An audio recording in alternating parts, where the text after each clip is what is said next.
அன்பு செல்லமே, யாரோ ஒருவர் உன்னை கெடுக்கிறார்கள், யாரோ ஒருவர் உன்னை ஏமாற்றுகிறார்கள் என்ற வார்த்தை எல்லாம் சொல்வதை விட்டுவிட்டு என் வாழ்க்கைக்கு நான் தான் பொறுப்பு என்று ஒருமுறை சொல்லிப்பார்.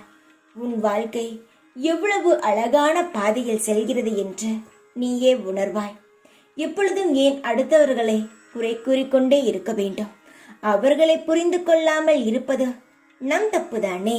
அவர்கள் எத்தனை முறை காயப்படுத்தினாலும் அவர்களை புரிந்து கொள்ளாமல் அவர்களுக்கு ஒவ்வொரு வாட்டியும் உன்னை ஏமாற்றுவதற்கான வாய்ப்பை தானே தருகிறாய்.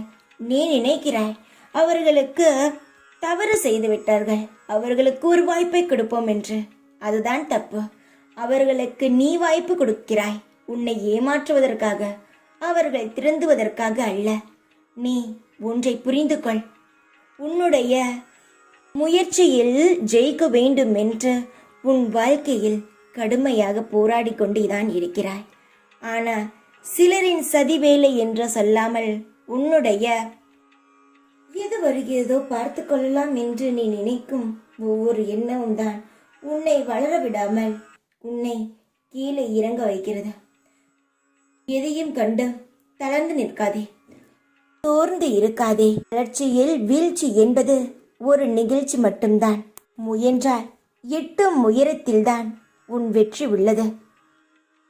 இதுவரை மற்றவர்களுக்காக வாய்ப்பை கொடுத்தாய்.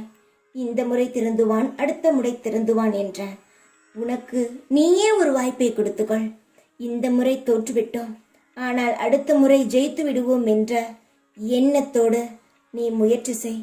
இந்த அம்மா உன்னை நிச்சயமாக வெற்றி அடைய வைப்பேன். தோல்விப்பட்ட உனக்குத்தான் வெற்றியின் அருமை தெரியும்.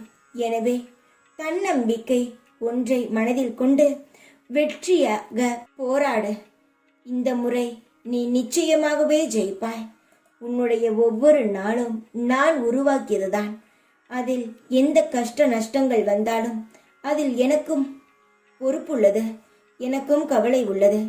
தங்கமே, உனக்காக ஒரு வாய்ப்பை கொடுத்துதான் பாரு. உன் வாழ்க்கையில் எவ்வளவு சந்தோஷமான நிகழ்வுகள் நடக்கிறது என்று நீயே புரிந்து கொள்வாய். இப்பொழுது நான் சொல்வது எதுவும் புரியாது. உன் வாழ்க்கைக்காக ஒரு தடவை உனக்காக நீ ஒரு சந்தர்ப்பத்தை கொடு. உன் வாழ்க்கையை நான் சரி செய்கிறேன். ஒவ்வொரு கட்டத்திலும் இன்பத்தை பார்ப்பாய். உன் முயற்சியில் கிடைக்கும் வருமானத்தை பார்ப்பாய். தைரியமாக இரு.